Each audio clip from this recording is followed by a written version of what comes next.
video a few days ago about how we have found the perfect way for us of having Vigo in our bed without having him sleep with us through the night. So basically what that looks like is we bring him into bed with us, and then right before we actually fall asleep, my husband will carry him into his crate. And then first thing in the morning, my husband will let him out of the crate and Vigo will come back into our bed for like a 15 to 30 minute snuggle session. And I got a lot of questions about this around why we don't let him sleep in our bed, how we got to a point where we found this ideal setup. So I wanted to make a video talking through some of this in case it helps anyone, in case anyone's watched that video and been like, oh my God, I'd love to do that with my dog. Let me begin with why we don't want Vigo sleeping in our bed. There's two main reasons. The first reason is, being very blunt with you, our bed is dinky. It is a full-size bed. It's not even a queen. Even when my husband and I are in bed, it's pretty cozy. You then layer on top a dog, and not just any dog, but a toddler who loves to sleep in croissant positions. If you have a toddler or you know a toddler, you'll know exactly what I'm talking about. But he loves to lie on his back, legs out, body sideways. Like sometimes he's in positions that I just think,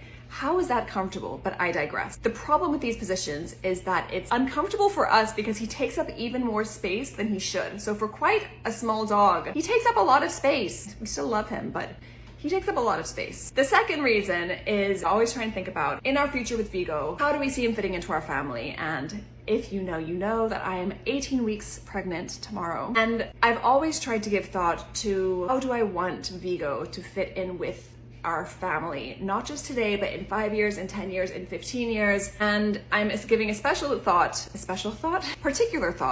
to how he's gonna fit into our family in March when our son rocks up. I know nothing about babies. I have a lot to figure out, but what I don't want to layer on top of the difficulty of figuring out motherhood is having Vigo be super fascinated by the baby. So over the next few months, we're going to be rehearsing, having him get used to me doing things that people do with babies with a doll. Is this gonna work? I've got no idea.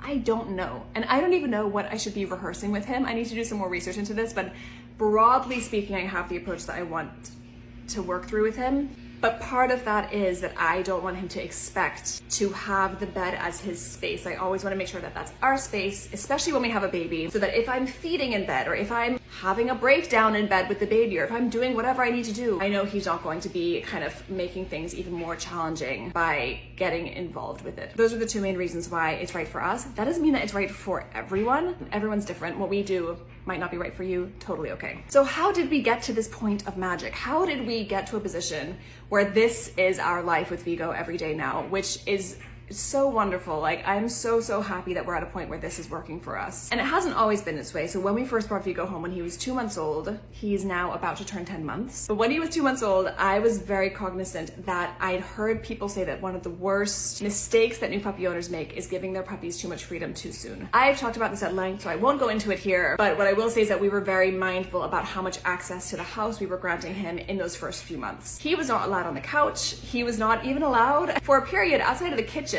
until I think he was like 3.5 months old. We've been very careful about leveling up and leveling down his access to the house, and not just rooms in the house, but also being on furniture. On that note, we still have a rule in place, which I think we'll keep, which is that if he's visiting other people's houses, we don't allow him on the couch. So he's pretty good normally, knock on wood. I say he's pretty good, and then I know he'll drop the ball with this. But he's pretty good at, when we go to my in-laws' house or friends' houses, to not just jump on the sofa. Whereas when he's at home, he knows, okay, the sofa is a safe space now, so I can hop onto it. But again, we weren't always at that point with him. I would say that he started free roaming the house probably around like the 5.5 month mark. But even when he free roamed, we didn't allow him on the furniture yet, probably until he was at around the 6 month mark-ish. That's when we started letting him on the couch. Once we started letting him on the couch, he still wasn't really allowed in bed, and we used to have a pretty strict routine of bedtime was just putting him in the crate and then we would go to our bedroom. I would say we started introducing him to our bed maybe when he was at like the 8 month mark.